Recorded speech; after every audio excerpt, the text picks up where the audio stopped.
You're watching the KOAM Morning News on Fox 14. Right now at 7, a car crash shuts down MSSU's Student Life Center. Also, we take a closer look at missing doctor from Cassville who was found in Arkansas. And we've got ourselves a sunny start to our Thursday morning, but we do have the possibility of some additional pop-up storms today, and it's going to be a lot warmer. We'll talk about all of that in your forecast coming up. The 4 states' most watched news starts now. Thanks for joining us for the KOAM Morning News on Fox 14. I'm Carrie Worthen. MSSU's Mace Student Life Center building temporarily closes after an SUV crashes into it. The crash happened just before 11 a.m. Wednesday when a motorcycle and SUV collided at Newman Road and Duquesne Road. After the crash, the SUV then continued and crashed into the Mace Student Life Center at MSSU. Both the motorcyclist and SUV driver were taken to the hospital. Authorities say they were both able to communicate when taken off scene. No word yet on the severity of the injuries. Sometime Tuesday night, while you might have been enjoying the night sky, you might have seen something shiny, maybe something UFO-like. Rest assured, aliens are not invading our planet, but it did come from outer space. SpaceX's Dragon spacecraft and AX-2 crew undocked from the International Space Station Tuesday night and re-entered the Earth's atmosphere after 10 days in orbit. It landed off the coast of Florida around 10:04. As reference for how fast it moved, our own Jalen Banks saw the spacecraft from Cherokee County, Kansas just before 10 a.m. and one local made a wish. I thought it was a shooting star. And my friend, he was talking, and I was like, look, because I was taking this picture for someone to send it, and I looked in the sky. He was steady looking at my phone, like, man, this right here ain't right, you know? I wonder where it's gonna land. So, you know, in my mind, I'm thinking it's a shooting star. I recorded it too off my phone, so I was on Snapchat, and I still got it, like, it ain't that clear, so I was zooming in, so it's blurry, but I got it. That wasn't the only mission SpaceX launched recently. The company also launched 52 Starlink satellites Wednesday morning. Now we'll go to meteorologist Chris Warner with a look at our forecast. I certainly appreciate the promotion, Carrie. I'm not a meteorologist, unfortunately, although it was a dream of mine one day. In honor of SpaceX, Carrie and I have been making our own little aircraft. They kind of fly. They go a little ways, and that counts for something, right? I wanted to talk about what the expectations are for today, because this is where it gets kind of interesting, especially with pop-up type thunderstorms. Right now, Skywatch Storm Tracker, nothing in our area, but we head out west, and we've got all of this activity. There are two different possibilities for pop-up storms this afternoon. One computer model for forecasting suggests that this activity could trigger some pop-up storms across southeast Kansas later this afternoon. Others say that that activity won't do anything for us and we'll only see a few isolated storms later this evening. So I will show you the other one for later this evening in what it's thinking. So by about 7 o'clock, we start to see a few isolated pop-up storms across the area, but they die out quickly because they rely on the heating of the day. So we'll keep an eye on that for you. We're also going to tell you how much warmer it's going to get today and another look at the full forecast here in a few more minutes. Carrie? Thanks, Chris. The Oklahoma Supreme Court rules 2 laws further limiting abortions in the state are unconstitutional. One of those laws prohibits abortions after a heartbeat is detected, and the other bans abortions in most cases. The court found those laws conflict with previous decisions, one of which found a pregnant woman has an inherent right to end a pregnancy when her life is in danger. Governor Kevin Stitt says he, quote, wholeheartedly disagrees with the Oklahoma Supreme Court's use of activism to create a right to an abortion in Oklahoma, end quote. Joplin Fire Department is alerted to a tractor-trailer crash about 4:15 a.m. along I-44 at mile marker 1.4. 2 people have been transported to area hospitals, driver and passenger. Their conditions are unknown at this time. One lane of traffic westbound into Oklahoma is blocked, causing a significant traffic delay. Those traveling into Oklahoma on I-44 should take exit 6, Joplin Main Street, or exit 4, Missouri 43 Seneca. This is a developing story, and we'll have more on our website, KOAMnewsnow.com, as more details are revealed. The body of a Cassville, Missouri physician who'd been missing for more than a week has been discovered in northwest Arkansas Beaver Lake. Dr. John Forsyth disappeared on May 21st after his ER shift at Mercy Hospital in Cassville. A kayaker found his body on Tuesday. The Bentonville County Sheriff's Office says he died from an apparent gunshot wound. Elizabeth Mitchery talked to people who witnessed the discovery and looks at what's next in the investigation. Seen him a few times in the ER, and you know, I have family members that work at the clinic. Jimmy Cotton has spent the last few days at Beaver Lake, but he lives near Cassville. And like many, he's been following the case of the missing Dr. John Forsyth closely. It's pretty crazy. I mean, he just disappeared out of nowhere, and then now this yesterday. So I'm going to walk you through what we know so far. We know that Dr. Forsyth left his job at the Mercy ER here in Cassville right behind me. He made his way across the street to his RV, which is located right here. Now you see these people standing here. That is with the Benton County Sheriff's Office. They are doing their own investigation as we speak. A witness says that his black Infiniti was seen right behind here after 7:30. And as of Tuesday, Dr. Forsyth's body was found on Beaver Lake at Lost Bridge South. It's a windy 36-minute drive from Cassville to Lost Bridge, where Dr. Forsyth's body was found in the water by a kayaker. The sheriff's office says Dr. Forsyth had an apparent gunshot wound. Sitting here, and I've seen cop cars come flying in here like crazy. Julie Sizemore says her family visits here a lot, but it's usually calm. Never have ever anything happen like this, ever. Detectives say things are complicated because this case has crossed state lines. In law enforcement, we are. We're always working with other agencies. We all have the same goal in mind, and that's solving a crime or a disappearance in this case. Witnesses say the weekend was busy at the lake, and the body was found in a popular swimming cove, leaving more questions than answers. The body was taken to Arkansas Crime Lab for an autopsy. Up next, how a little-known virus causing havoc on the U.S. And later, a story too sweet to pass up. We look at a pair of sweet thieves who really have a habit of stealing cupcakes. You're watching the KOAM Morning News on Fox 14. In Health Watch this morning, the rate of teenagers giving birth has fallen to a historic low. The U.S. Centers for Disease Control and Prevention analyzed birth certificates and found over 3.5 million children were born last year. Experts say that data highlights an ongoing shift in the age of those giving birth. For instance, the teen birth rates dropped to another record low in 2022, which is consistent since it has been falling for more than 3 decades. In the same year, the rates among Americans in their mid-30s and 40s having babies increased. It causes symptoms similar to the flu and COVID-19, and this little-known respiratory virus has spiked this spring. According to numbers from the U.S. Centers for Disease and Control and Prevention, it's also led to hospitalizations among many of most vulnerable, like young children and seniors. Mandy Gaither has more on what health experts say is most important virus you never heard of. It's called human metapneumovirus, or HMPV, a little-known virus that's wreaked havoc on the U.S. this spring, filling some hospitals with young children and seniors, according to the CDC. The symptoms are identical almost to influenza and respiratory syncytial virus. Those symptoms include a hacking cough, runny nose, fever, and shortness of breath. At its peak in mid-March, nearly 11% of tested specimens were positive for HMPV. What is most concerning is the fact that it has increased approximately 36% in the last year. The virus has been around for a while. Health experts believe pandemic precautions like masking kept it at bay. Now that we've let down our defenses, now that we are not as cautious, all these viruses, think of it this way, where they're just waiting to pounce, and indeed they are pouncing. Most people who caught HMPV probably didn't even know they had it. Sick people aren't usually tested for it outside of a hospital or ER.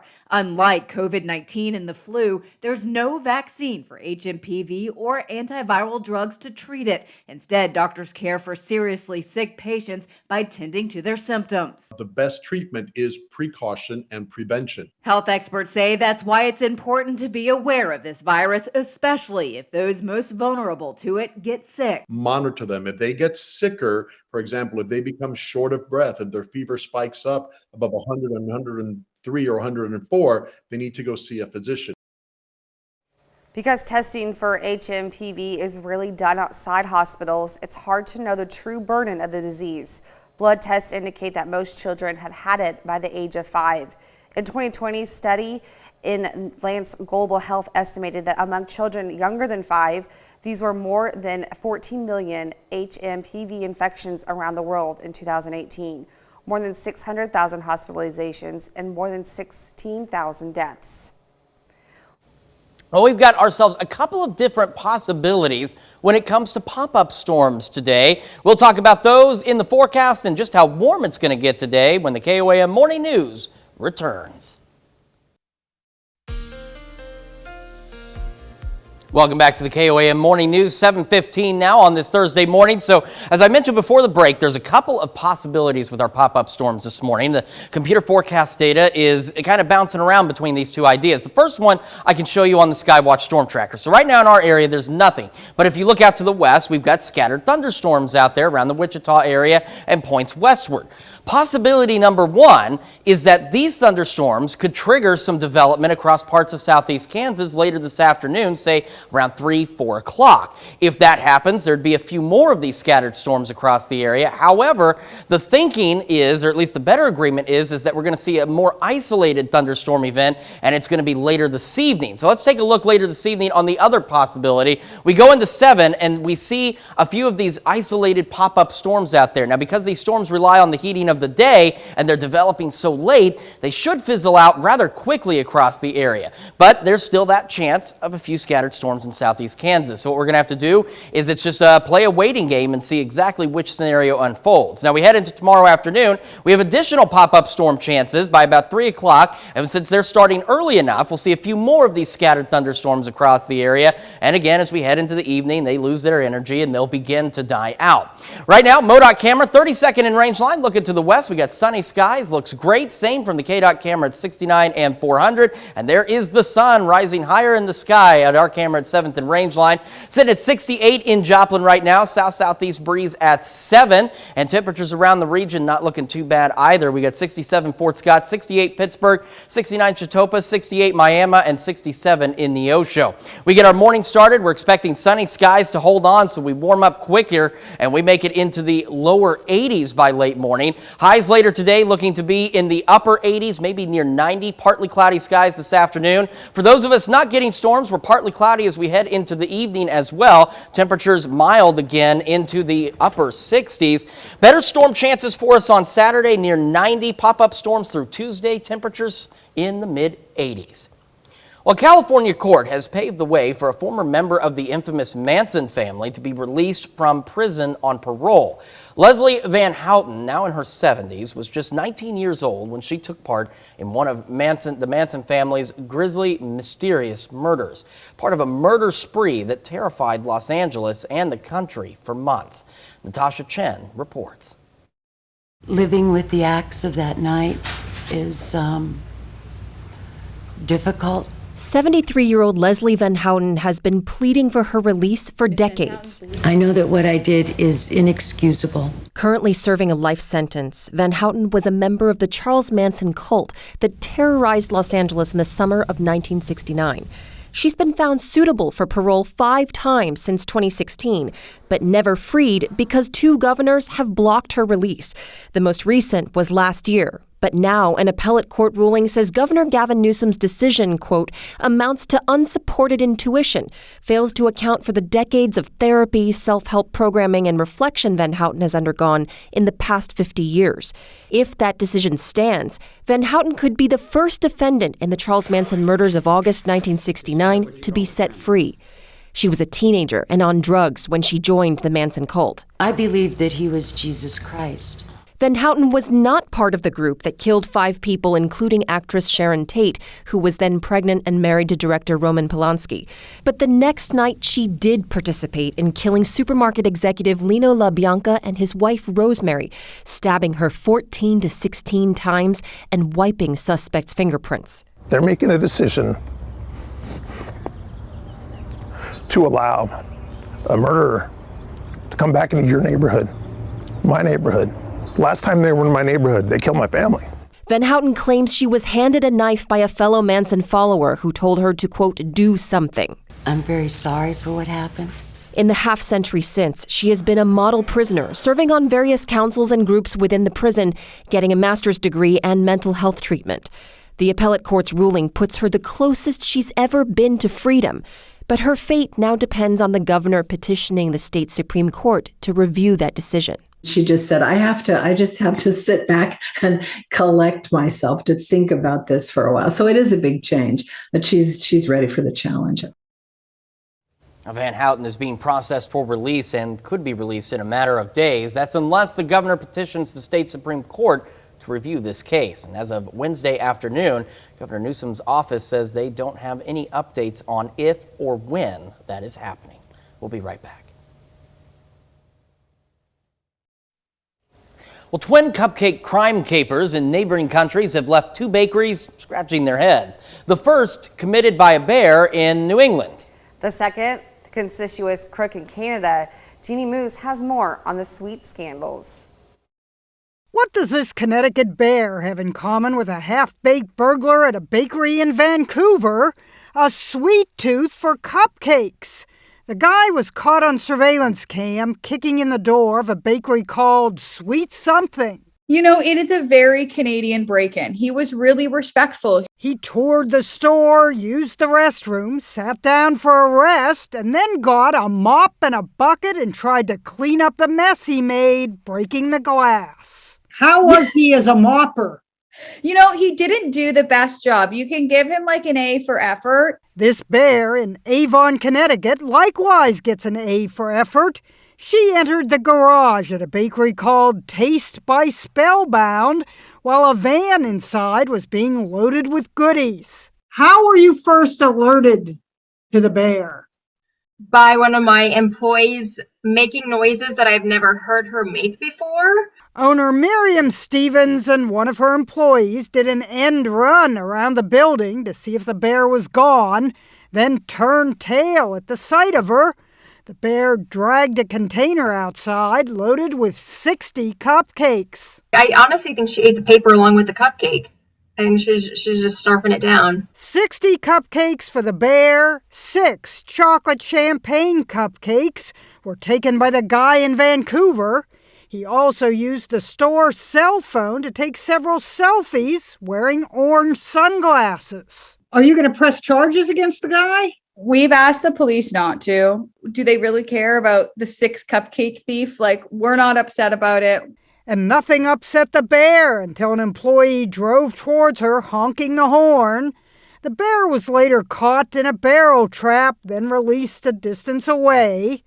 Both bakeries capitalized on the capers by selling cupcakes decorated with orange sunglasses and bears.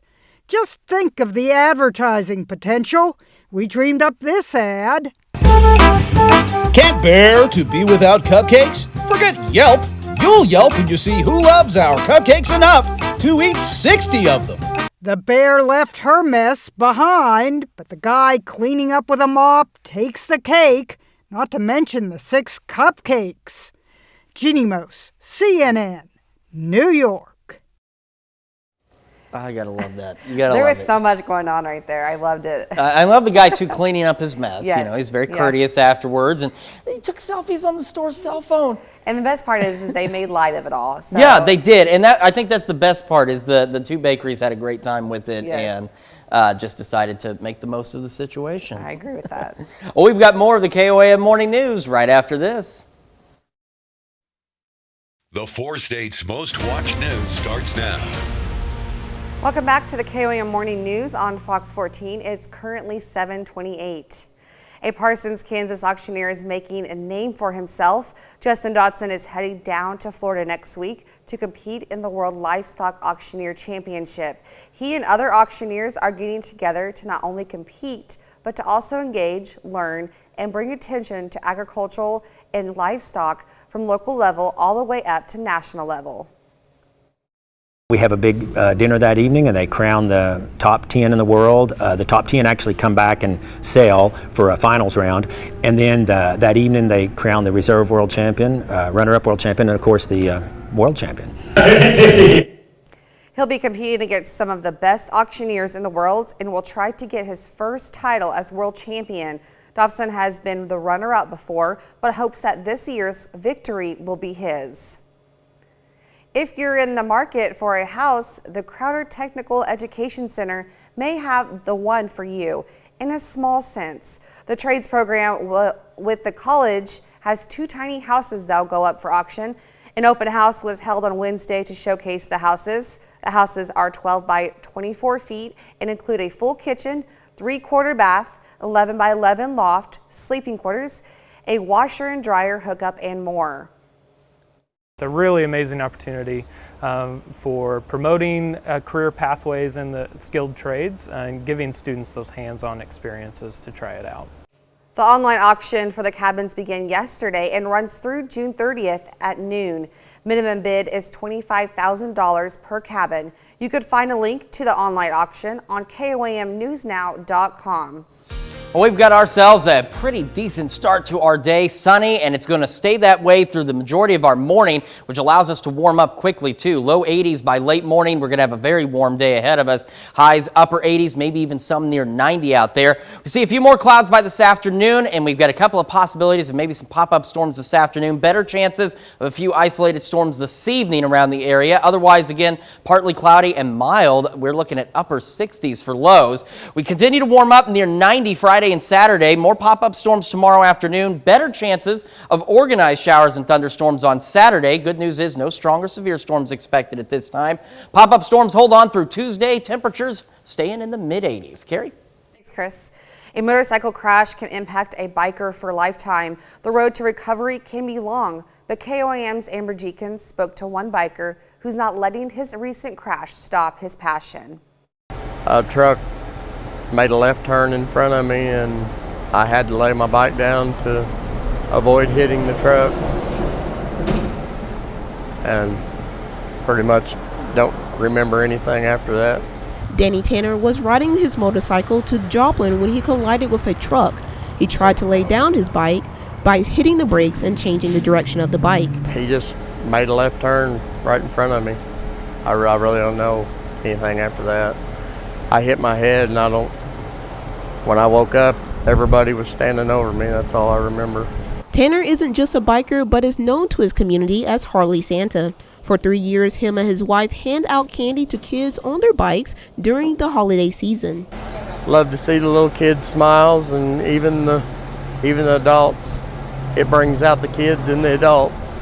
Reporting in Joplin, Amber Jenkins, KOAM News. Since the start of Mini, there's been at least 4 motorcycle accidents that changed lives forever. One of the accidents included Larry Bellamy, and second, who was riding his bike at Schiffendecker and 4th Street in Joplin when he was hit by an ice cream van. According to police, the ice cream van pulled out in front of the motorcycle out of neglect. The motorcycle then T-boned the van. Unfortunately, Bellamy died due to his injuries. The driver of the ice cream van was issued a citation for failure to yield. Summer school is back across the country, and it's bigger than ever in McDonald County, Missouri schools. Officials with the school say enrollment numbers are its largest ever. The school district usually sees around 1,300 students enroll, but this year they had about 1,600 sign up. We had a few rough years when we went through COVID and things got kind of messy, and so I think what we're seeing now is that we're kind of getting back to what was pre-COVID normal routine, and so kids are excited about being in school, and we're, as teachers, we're trying to close some of those gaps that we've seen and do some things to really keep kids engaged. Summer school features classes focused on exploration, such as engineering and promoting a healthy lifestyle. That's a look at our top news stories coming up on this half hour on the KOAM Morning News. We sit down with Jennifer Moody, I probably mispronounced that, sorry, to talk about how she plans to help adopt cats. Plus, Chris, oh, that's you. It is. You can do it as well. It's a pretty straightforward one. We're going to be warm, and we have some pop-up storms possible today. We'll take a look at that forecast as well when the KOAM Morning News on Fox 14 continues. It says. Welcome back to the KOAM Morning News on Fox 14. Joining us in the studio today is Jennifer Mounty. She's here to talk about adopting a cat to the right home. Welcome to the show. You've got something really cool that you're working on. So what exactly have you got going on? I do. We're going to be opening the Literary Cat Company, hopefully by the end of June, fingers crossed. What we're doing is it's going to be a bookstore. We're partnering with Paw Prints on the Heartland. If you're not familiar with Paw Prints, they provide low-cost spay and neuter services for dogs and cats in the Southeast Kansas community. All right. So how did you get into this partnership with them? What made them the choice? I found out about them while working at an animal hospital, and I found out what an amazing organization they are. They're just completely dedicated to controlling the homeless cat population, especially dogs also. And I was just super excited to work with such a hardworking, dedicated organization that wanted to help our community. So, and that's excellent because, as you mentioned, there are a lot of homeless pets out there. Some folks don't realize just how many there are until you're kind of wandering around the neighborhood sometimes. Exactly. So this is going to be very important, very beneficial. And speaking of, I mean, obviously, quite a few homeless pets out there. About how many cats are you expecting to have on hand at any time? I will be able to house 10 at a time, up to 10. And they will live with me at the facility. And they will be available for adoption for anyone who comes in and applies. Excellent, excellent. And it's a great way to get to meet and interact with the kitties at first too. And everybody likes having a lap cat while you're reading. Of course. It's always a great time. So where exactly are these cats come from? Because I know you mentioned Paw Prints on the Heartland, but where does this all come from? So Paw Prints also runs the TNR organization, Trap, Neuter, Release. Where we try to control the feral cat population. And as you can imagine, a lot of times our TNR trappers or the volunteers will come across cats that are not feral. They just need a home after they've been fixed.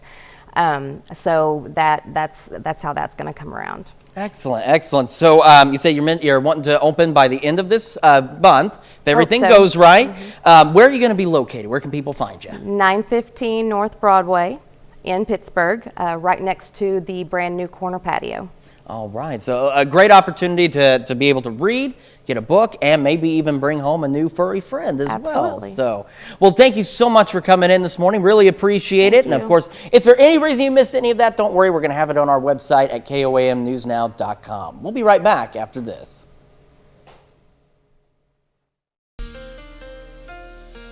Welcome back to the KOAM Morning News, 7:41 on this Thursday. So we've been talking this morning. There's a couple of possibilities with our pop-up storms today. We could see either or play out. We may only see one of them play out, and we'll talk about both. First, the first possibility we can show you on the Skywatch Storm Tracker. Really not much in our area now. We've got these scattered storms out to our west from Wichita and points westward.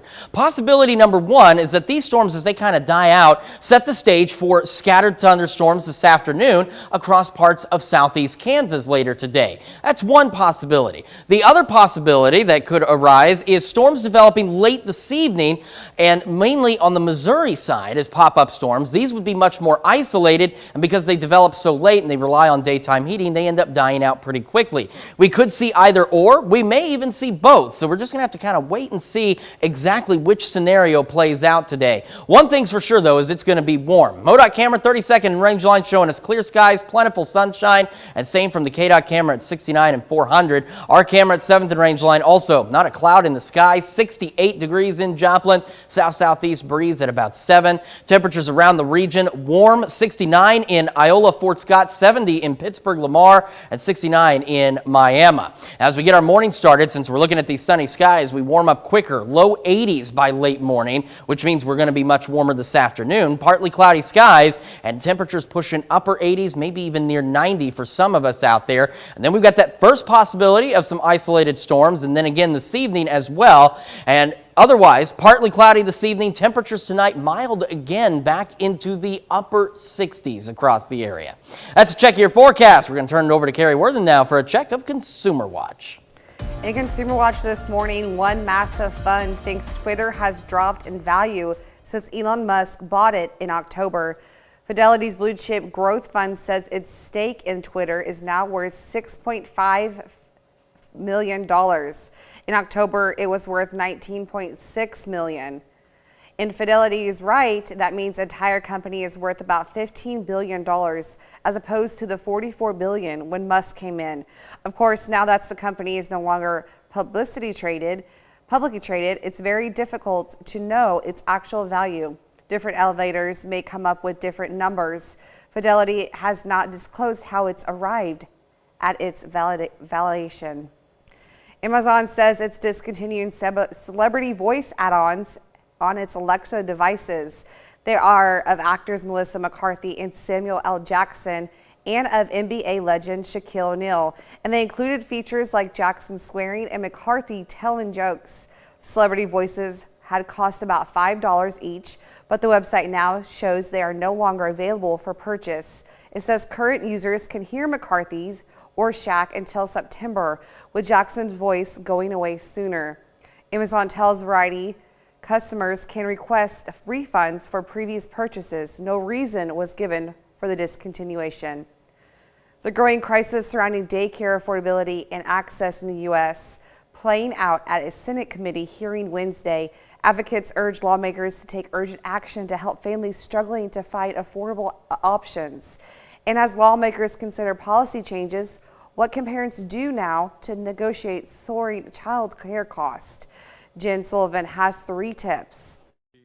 Addressing the child care crisis in America. On Wednesday, a Senate committee hearing focusing on access and affordability. Broken and dysfunctional child care system. With advocates calling for changes to help struggling parents. Data from April's Consumer Price Index shows the cost of daycare or preschool has surged by 7% compared to the previous year. And while lawmakers weigh policy options, what can families do right now? What's getting impacted the most is increased debt, for sure, and the inability to save enough for retirement. Personal finance expert Julie Alma Taveras has 3 tips to stretch your budgets. Tip 1. Explore alternative childcare options. Traditional daycare centers and preschools can be costly. Taveras says consider home-based daycare providers or team up with other parents or family members. What we've done is really try to work a schedule that can allow everyone to chip in. Tip 2. Utilize flexible spending accounts. Taveras recommends looking into dependent care assistance programs offered by employers. There are these programs where you can put a portion of pre-tax dollars into an account that you can then use towards childcare. And tip 3. Advocate for a flexible work schedule. I feel like especially women, we should be advocating for ourselves to be able to do those things, right? Men too, because men take care of children. We'll be right back with more after this, but first, let's take a look at the market prices before the opening bell.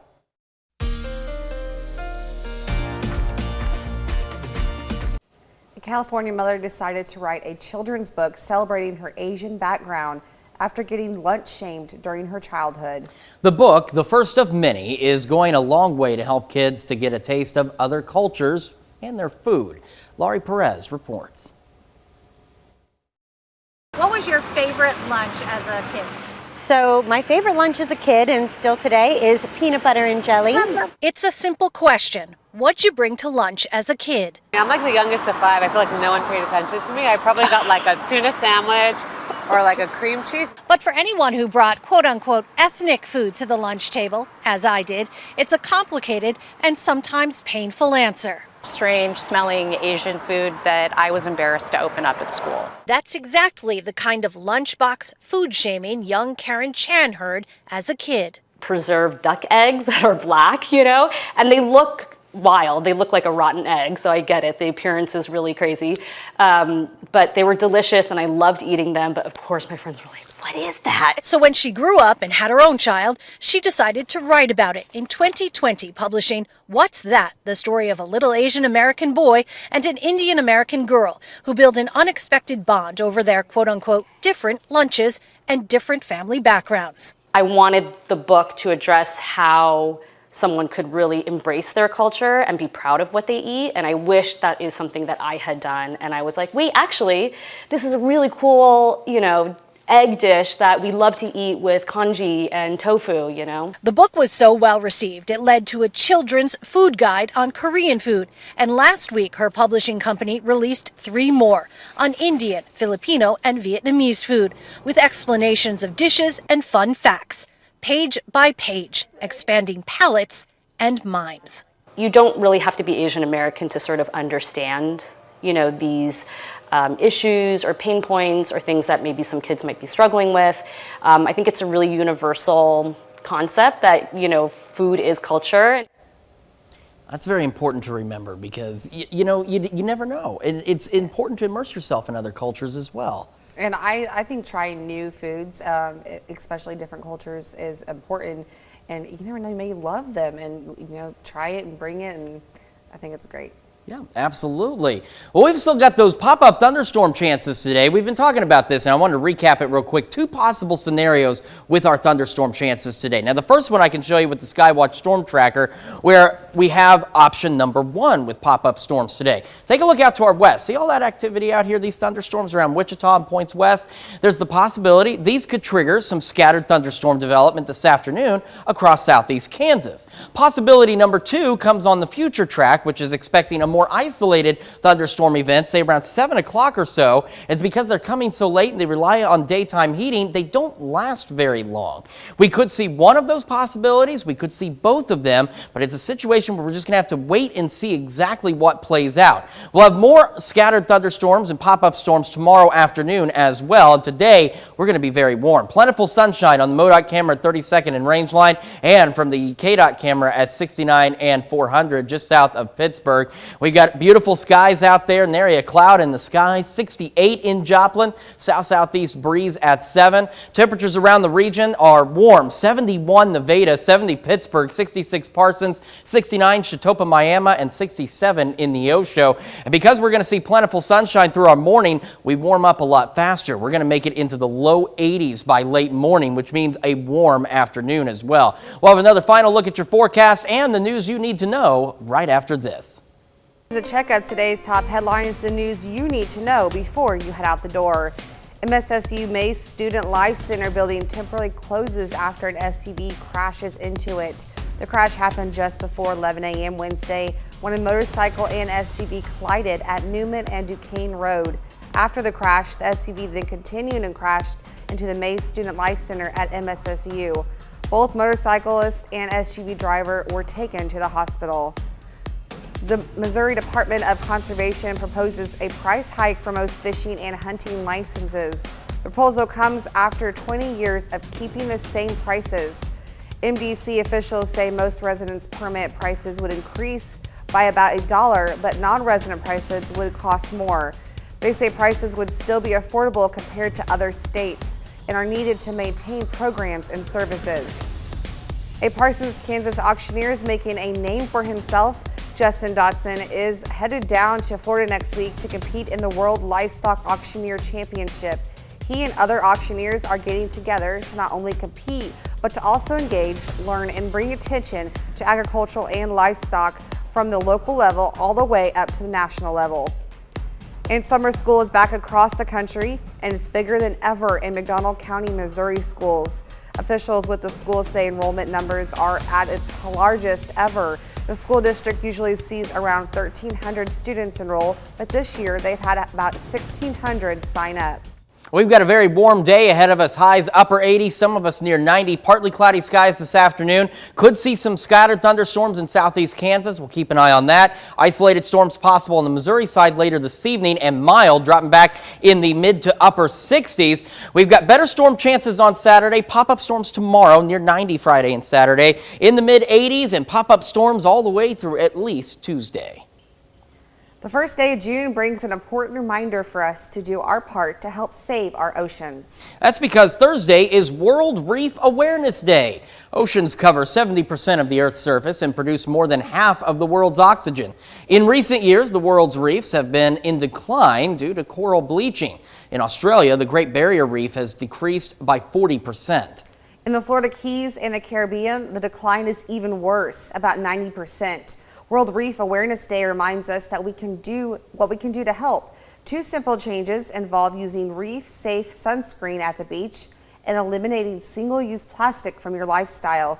Learn more at worldreefday.org. Absolutely essential to keep those reefs going because they provide life for a number of other species as well. It's like a snowball effect of how this world works. Exactly. One thing affects everything. Well, we want to thank you so much for letting us put the good in your morning. We will be back with more news and weather today at noon. Have a great morning and an even better day.